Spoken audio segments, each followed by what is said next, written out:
মুন্সিগঞ্জে এক ব্যবসায়ীর স্ত্রীর জমি দখলের পায়তারা শুরু করেছে স্থানীয় একটি চক্র। গত ১৬ জুলাই বুধবার মুন্সিগঞ্জ সদর উপজেলার পঞ্চসার ইউনিয়নের বণিকপাড়া মৌজাস্থ পৈতৃক মালিক সূত্রে ভোগ দখলকৃত ওই জমিতে লাগানো গাছপালা কেটে সাবার করে দিয়েছে চক্রটি। জমির মালিক নাসিমা আজিজ স্বামীর ব্যবসায়িক কাজের প্রয়োজনে ঢাকা চট্টগ্রামে বসবাস করেন। তিনি মুন্সিগঞ্জ সদর উপজেলার পঞ্চসার ইউনিয়নের মুক্তারপুর এলাকার বাসিন্দা। এদিকে এ বিষয়ে স্থানীয় নুরুমিয়া গংদের বিরুদ্ধে একটি সাধারণ ডায়েরি করেছেন ভুক্তভোগী নাসিমা আজিজ। আমার বাবা বণিকপাড়া পঞ্চসার ইউনিয়ন লালমিয়া এবং রাবেয়া খাতুন থেকে ৩-১০-১৯৭৮ ইংরেজি তারিখ ২৪ শতাংশ জায়গা জমি খরিদ করে। আমার বাবা ভোগ দখল অবস্থায় মৃত্যুবরণ করিলে উক্ত সম্পত্তি আমরা ভাই বোন মালিক হই। তার মধ্যে আমি নাসিমা এবং নাজমা বেগম আমরা দুই বোনের অংশ বাউন্ডারি পাকা ওয়াল এবং লোহার গেট করে বিভিন্ন প্রজাতির গাছপালা লাগিয়ে ভোগ দখলে আছি। উক্ত সম্পত্তি ভূমিদস্যু নুরু মিয়া এবং তার ছেলেরা সহ এবং তাদের সহযোগী নিয়ে আমার দুই বোনের সম্পত্তি জোরপূর্বক দখল করার পায়তারা করিতেছে।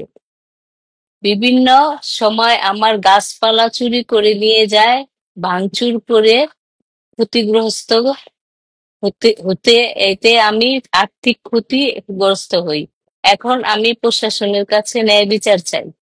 এ বিষয়ে নাসিমা আজিজের স্বামী আব্দুল আজিজ বলেন, বেশ কিছুদিন ধরে ওই এলাকার নুরুমিয়া গংরা তার জমির গাছপালা কেটে সাবার করে দেয়, সেই সঙ্গে সীমানা প্রাচীর ভাঙার চেষ্টা করে। এ বিষয়ে আমি আইনি সহায়তা কামনা করছি। এর আগে একবার না কয়েকবারই গাছগুলা কাইটা নিয়ে ফালাই দিছে। তারপর আমি ২-৩ বার জিডি করা হয়েছে, জিডিও করছি। জিডি করে থানা থেকে তারা তদন্ত করে দেখেও গেছে। এই হলো অবস্থা।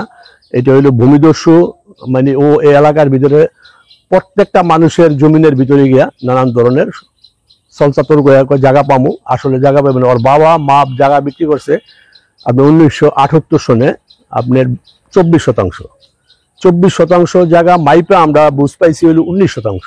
এলাকাবাসী জানান, নাসিমা তাদের বাবার ক্রয়কৃত সম্পত্তি তারা দীর্ঘদিন যাবৎ ভোগ দখল করে ওখানে চাষাবাদ করছে। আসলে জমিটার প্রকৃত মালিক এই হেলালুদ্দিন সাহেব ছিলেন। তার মেয়ে এখন তার প্রত্যেক ওয়ারিশতে এই জমিটার বর্তমান মালিক। আর সে তার জায়গাটা দখল করে নিয়ে ওয়াল করে নিয়ে বাউন্ডারি দিয়ে এখানে সেই জায়গাটা তার দখল করতেছে।